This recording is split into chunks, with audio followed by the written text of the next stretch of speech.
benar-benar namanya juga bisa ditransaksikan ya gitu ya. Kadang dia itu harganya lebih tinggi dari par gitu ya. Kadang apa namanya dia terdiskon atau dia terkoreksi gitu. Jadi ya kurang lebih ada mekanisme pasarnya juga yang perlu diperhatikan. Nah, berkaitan dengan itu ada yang nanya tadi oleh satu lagi nih pertanyaan berkaitan dengan obligasi ya. Bagusan mana? Obligasi yang biasa atau sukuk katanya? Oh, biasa tuh maksudnya yang nggak syariah ya? Iya, sukuk syariah berarti. Kalau menurutku sama-sama aja sih, sama-sama dijamin pemerintah, sama-sama diatur undang-undang, tinggal balik lagi aja disesuaikan kalau teman-teman memang maunya berinvestasinya dengan syariat-syariat agama teman-teman ya sebaiknya pilih sukuk. Cuma kalau secara likuiditas aku bisa bilang ya, yang biasa itu lebih liquid dibanding yang syariah. Sedikit aja. Oh, oke oke oke. Tapi kalau teman-teman mau hold sampai jatuh tempo, sebenarnya likuiditas itu kan nggak terlalu penting ya. Iya, betul betul. Misalnya ada duit gede beli obligasi untuk pensiun gitu ya. Itu kan Udah berarti ya kualitas. udah gitu. Iya, benar-benar. Berarti istilahnya itu adalah hold to maturity ya. Di hold sampai masanya selesai. Kurang lebih kayak gitu ya. Oke, Olive ini kita balik lagi ngobrol berkaitan dengan sektoral saham gitu ya. Tadi kita bahas perbankan, kebanyakan kita juga sudah bahas berkaitan dengan properti gitu ya. Nah, apa kabar nih sektor konsumer di akhir tahun nih, Olive? Pandangannya seperti apa? Kan kalau misalnya banyak analis yang bilang kalau pemilu tuh biasanya consumer tuh diuntungkan gitu kan. Karena kan M2 atau suplai uang yang beredar di masyarakat tuh pasti makin banyak. Ya orang pasti kan larinya ke konsumsi. Nah, cuma balik lagi konsumsinya yang mana dulu gitu. Harus belinya konsumsinya tetap back to fundamentalnya, ya yang fundamentalnya tetap bagus. Kalaupun dia lagi nggak bagus, cari tahu nggak bagusnya kenapa. Oh, nggak bagusnya karena ternyata rugi kurs nih, jadi menekan laba bersih. Ya kalau yang kayak gitu kan nggak apa-apa, namanya kurs kan fluktuasi ya. Nanti kalau kurs dolarnya udah turun lagi, pasti marginnya akan jadi bagus lagi. Contohnya kayak apa? Kayak ICBP gitu. Tapi yang menarik perhatianku belakangan ini adalah kalau kita ngomongin consumer adalah rokok-rokokan sih. Bukan Wismilak ya, kalau Wismilak sih kita udah tahu lah kinerjanya juga growth-nya bagus dan harga sahamnya udah naiknya agak kencang walaupun valuasinya sebenarnya masih rendah. Tapi yang menarik menurutku sih yang layak dipantau HMSP ya. Karena kemarin pas aku lihat laporan keuangannya, dia punya revenue kan bertumbuh, terus juga laba bersihnya juga perform. Itu ditopang ya pertumbuhan pendapatannya itu ditopang sama sigaret kretek tangannya gitu. Jadi kalau baca-baca berita juga memang beberapa bulan belakangan ini sigaret kretek tangan itu industrinya sudah membaik, udah mulai membuka lapangan pekerjaan baru lagi gitu. Banyak yang udah membuka lapangan pekerjaan lagi untuk sigaret kretek tangan. Kan kalau kita ngomongin cukai, sebenarnya cukai tertinggi tuh sigaret kretek mesin putih kan, yang dijual sama si HMSP dalam bentuk Marlboro dan Emau, terus sama si gudang garam juga. Tapi kan kalau HMSP dan gudang garam punya segmen lain atau punya lini bisnis lain yaitu sigaret kretek tangan yang cukainya nggak terlalu tinggi dan ternyata di HMSP sigaret kretek tangannya itu mampu bertumbuh cukup bagus gitu penjualannya. Hmm, oke oke oke paham paham ya. Karena komposisi bottom line-nya ini beda-beda ya. Cukainya Mm-mm. yang lebih tinggi yang SGM berarti ya, sigaret kretek mesin daripada yang Betul. sigaret kretek tangan. Oke, mantap mantap. Ini deep insight ini dari Olive nih. Nah kalau misalnya emiten-emiten yang berkaitan, yang contohnya kemarin saya ada yang nanya otomotif ASI gimana nih pertumbuhan mobilnya katanya meningkat gitu. Ini apakah bagus buat dikoleksi? Oke. Okay. Kalau aku bilang otomotif tuh harga sahamnya kan udah banyak yang turun ya. Terus ada beberapa tuh yang jadi menarik lagi gitu. Setelah sempat naik bertubi-tubi kenaikannya gitu ya kenceng banget di semester 1 2023. Cuma kalau menjawab terkait ASI, teman-teman harus tahu Astra International itu dia holding company. Jadi di dalam laporan keuangannya itu tidak hanya ada segmen penjualan mobil atau otomotifnya aja, tapi juga ada segmen bisnis alat beratnya dia, UMTR, ada CPO-nya dia, AALI, itu semua terkonsolidasi dalam satu laporan keuangan. Jadi kalau secara segmen bisnis, nih tadi aku siang habis lihat ya, sebenarnya dari segmen bisnis otomotif itu penjualannya itu tumbuh 12%.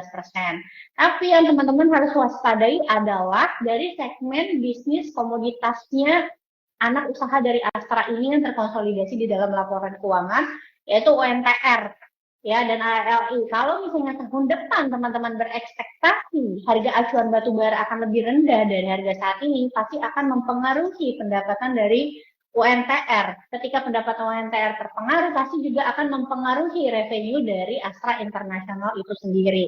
Gitu sih kalau menurut aku. Jadi kalau ASI itu emang nggak bisa dilihat kayak cuma otomotifnya doang. Better kalau teman-teman cuma lihat otomotifnya doang, lebih menarik anak usahanya, yaitu auto gitu, walaupun mainnya cukup cadang dibanding si Astranya, karena kalau kamu beli Astra kamu tuh gak cuma beli si otomotifnya doang, tapi kamu beli ibaratnya UMTR-nya di dalamnya, beli ALT-nya di dalamnya, seperti itu. Sedangkan ini kan balik lagi industrinya price taker, kalau tahun depan ternyata harga acuan komoditasnya turun, nanti pengaruh tuh sama kinerjanya. Paling bukan berarti nggak boleh diinvestasiin ya untuk Astra ya, bukan berarti nggak layak diinvestasiin, boleh-boleh aja, tapi memang harus nawar kalau menurutku. Kalau aku pribadi baru menarik tuh Oke. 5.600 ke bawah. Itu baru menarik untuk dikoleksi gitu ya. Menurut aku ya. Kalau di bawah 5.600, oke oke siap. Disclaimer on, balik lagi ya. Cuan Trupes, keputusan jual beli ada di tangan kalian masing-masing. Nah itu tadi dari sektor otomotif. Nah kalau sektor yang paling menarik untuk window dressing deh ini, Olive, menurut Olive yang mana? Apakah masih tetap diperbankan atau ada yang lain-lainnya nih? Sebenarnya kerangka berpikirnya gini, kalau asing itu kan memang mereka itu kan ada syarat ya kalau mau masuk sebuah saham. Pertama itu nggak cuma lihat fundamental, mereka lihat likuiditas. Ya lihat aja bukan likuiditas, iya likuiditas, maksudnya market cap gitu ya. Ya lihat aja market cap di Indonesia topnya itu siapa aja gitu kan. Yang paling banyak kan soalnya perbankan. Kenapa? Ya, pasti disebutnya perbankan lagi. Nah, ibaratnya kalau aslinya kabur, pasti yang dibuang duluan saham perbankan, tapi kalau balik lagi, pasti dimasukin saham apa? Perbankan lagi. Kayak gitu aja. Iya betul, Gitu. betul. Balik lagi ke perbankan. Tapi kalau ngelihat di kondisi yang sedang berjalan saat ini, apakah perbankan itu masih kita bisa bilang murah gitu, Liv? Kalau kita lihat ya dari big banks yang ada saat ini. Beberapa saham ada yang murah, kayak menurutku OCBC murah, BBRI masih oke, kalau BCA enggak. Uh, Bentar. Tadi aku udah sebut dua ya, OCBC, Ya, BBRI. OCBC, BBRI. BBRI kalau misalnya bisa dapat di 4.800-an masih oke, masih wajar. Cuma kalau BBRI dividennya kecil, cuma 3,8%. Kalau Bank Mandiri sama BRI bisa di atas 5% gitu. Oke, oke, oke. Masih menarik lah ya untuk diperhatikan berarti hingga window dressing dan Januari effect terjadi. Amin, moga-moga terjadi. Nah, kalau emiten-emiten yang berkaitan dengan komoditas gimana sih ini, Liv? Apakah harus kita wait and see dulu, kita tinggalin dulu nih di akhir tahun 2023? Komoditasnya mana? Batu bara? Batu bara, kemudian komoditas emas gitu ya. Kemudian yang kemarin rame itu, yang mulai rame ada CPO nih, mulai rame nih. CPO ya? Oke, bentar ya, aku buka dulu trading ekonomi. Kalau bahas batu bara aja dulu ya.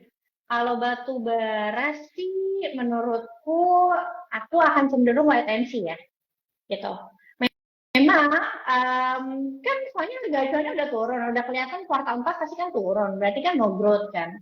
Cuma memang masih ada gula-gula manis dari potensi dividen tahun depan yang masih bagus lah, walaupun di bawah tahun ini, tapi masih oke lah. Masih ada lah beberapa saham yang mungkin dividen yield-nya itu bisa 10% tahun depan.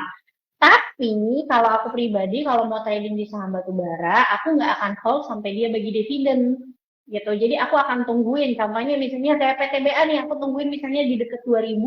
Kalau nanti siapa tahu rezeki ya, dapat di harga segitu, aku beli, terus nanti aku nggak niat untuk dapetin dividennya, tapi aku jual ketika nanti perusahaan sudah mengumumkan berapa dividen yang akan mereka bagikan. Dan itu di RUPS kan, atau di Kamdet gitu. Karena menurutku pembagian dividen tahun depan nanti, dividen tunai batubara tahun depan lagi itu udah last wave menurutku pribadi ya, disclaimer. Itu udah last wave dari saham batubara. Gitu. Jadi lebih ke untuk trading aja. Oke. Untuk trading aja ya batubara. Lagi pula kan kita lihat ada penurunan harga yang signifikan juga ya. Betul. Kalau emas, saham-sahamnya sih menurutku turunnya udah banyak banget ya. Kayak menurutku udah banyak yang menarik sih. Contoh kayak MDKA. Itu kalau misalnya, bentar deh aku lihat dulu. Iya, soalnya kalau emas kan banyak ya segmennya ya. Ada emas yang benar-benar gold bar, ada penambah emas kayak MDKA, ada Harta Dinata ya. Harta Dinata itu kan emas perhiasan gitu ya. Betul. Ada yang cuma jual batangan, kayak antalan, tergantung kalian yang mana sih Iya, gitu. benar. Nature-nya beda-beda nih, industrinya sama padahal. Betul. Kalau MDKA sih kalau menurut aku ya sekarang itu udah cukup oke sih harganya. Mungkin kalau misalnya mau nunggu lagi di deket 2000 kali ya. Sekarang sih penurunannya menurutku udah cukup dalam. Antam juga sama. Kalau misalnya ditanya gitu, kalau untuk hold beberapa tahun ke depan, pilih batu bara atau yang misalnya gold related, aku akan lebih pilih gold related. Oh, oke. Menarik nih ya. Kalau Udah dikasih clue nih sama oleh. kalau holdnya lebih dari 1 tahun ya. Oke. Memang untuk invest jangka panjang ya. Ini investment spesialis ya si Olive ini. Jadi jangan lupa dicatat clue-cluenya oleh para cuan troopers dan tetap disclaimer on keputusan jual beli ada di tangan kalian. Nah, satu lagi tadi ada CPO gimana nih? Live untuk Oh iya, ini aku lagi mau lihat harga crude tadi. Kok crude sih? Harga CPO maksudnya. Bentar Iya, ya. crude palm oil. Benar, karena kalau kita lihat ini gimana ya, CPO ini harganya belakangan memang agak bergejolak juga. Mungkin karena supply dan demand kan, gara-gara kemarin ini ada apa tuh namanya? Kalau di India ya ada Diwali ya namanya. Gitu. Nah itu Diwali itu biasa membeli banyak membuat India membeli banyak CPO dari Indonesia dan Malaysia gitu.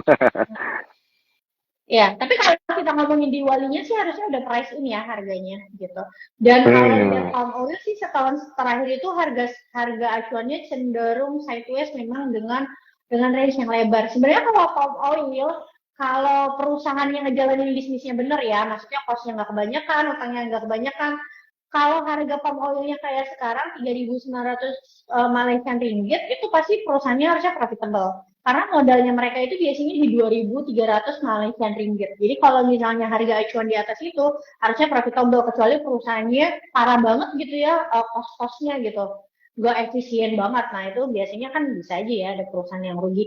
Masih untung, cuma permasalahannya adalah di saham kita nggak tahu kenapa, beda banget gitu karakter saham CPO-nya dibanding batubara. Batubara waktu tahun 2022, 2021 pas harga batubaranya naik gitu ya dari $100 ke $400, harga sahamnya ikut naik kan. Kalau CPO enggak, kalau naiknya dikit, mau harga acuan CPO-nya naiknya dikit, giliran harga CPO-nya turun, acuannya turunnya juga ikutan dalam gitu. Jadi jujur aja aku udah nggak merhatiin lagi untuk setahunan ini untuk CPO. Tapi memang tetap kan kalau nggak salah ada yang bagus tuh, yang tetap all time high. Iya. SSMS kalau nggak salah. Iya, betul. Terjaga harganya. Oke, menarik nih. Udah dijawab semua tadi ya dari sisi sektor energinya yang mana, dan ini ada yang nanya dari cuan troopers ya, sektor otomotifnya apa aja tadi kelewat. Nah, ada beberapa yang udah disebutin, tapi jangan lupa auto, dan juga bagi teman-teman yang lain yang telat nonton gitu ya dan pengen nonton fullnya, nanti akan kita upload di Instagramnya Super Sekuritas. Kita juga akan bikin versi YouTube-nya dan juga kita akan bikin versi Spotify-nya. Jadi teman-teman bisa dengerin melalui platform lainnya, nggak cuma di Instagram aja. Nah, satu pertanyaan terakhir nih buat Olive. karena waktu kita sebentar lagi akan habis, nggak berasa nih ngobrol sama Olive sejam ya. Ada nggak nih tips dan trik menjelang Santa Claus Rally nih, Olive nih, silakan ya untuk para cuan troopers. Um, Tipsnya adalah kalau dari aku mah gampang, kalau pas harganya turun jangan takut untuk beli. Kalau beli itu pas harganya turun, jangan pas harganya naik gitu. Itu aja. Iya, benar benar benar. Berarti ini specially untuk emiten-emiten yang di caps ya. Jangan takut untuk beli gitu ya. Iya, karena kan pokoknya teman-teman harus ingat kalau Big Cats ya, lihat aja yang kemarin kuartal tiganya masih bagus-bagus, tapi harga sahamnya turun gara-gara mungkin sentimen global ya, keseret market, atau karena asingnya lagi kabur dulu. Nah nanti kalau asingnya balik lagi teman-teman, pasti masuknya ke saham itu lagi, gitu duluan gitu. Jadi kalau marketnya lagi koreksi kayak gini, memang baiknya itu masuknya blue chip aja dulu. Nanti kalau blue chip udah cuan, baru teman-teman shifting tuh ke apa second liner kayak gitu.